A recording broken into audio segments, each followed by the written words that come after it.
Shri Harikrishna Heights येथे अत्यंत व्याजबी दरात 25 अमेनिटीज आणि प्रशस्त पार्किंग सह 2 आणि 3 BHK रेडी पोझिशन फ्लॅट्स उपलब्ध। बुकिंग साठी संपर्क पार्श्वनाथ प्रोजेक्ट 9090787833।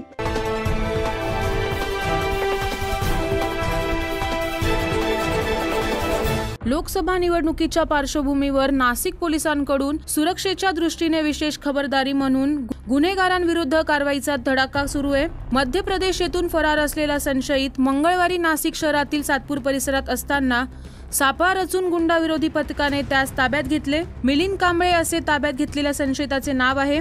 पुढील कारवाईसाठी त्यास मध्य प्रदेशच्या नीमच मधील जावत पोलीस ठाण्यात दाखल करण्यात आले आहे। सदरची कामगिरी पोलीस आयुक्त संदीप कर्णिक, पोलीस उपायुक्त प्रशांत बच्छाव, गुन्हे शाखा पोलीस आयुक्त डॉक्टर सीताराम कोल्हे यांच्या मार्गदर्शनाखाली गुंडाविरोधी पथकाचे सहाय्यक पोलीस निरीक्षक ज्ञानेश्वर मोहिते, पोलीस अंमलदार DK पवार यांच्या पथकाने केली आहे। 9 न्यूज महाराष्ट्रासाठी प्रतिनिधी ज्ञानेश्वर अंधाये, सातपूर।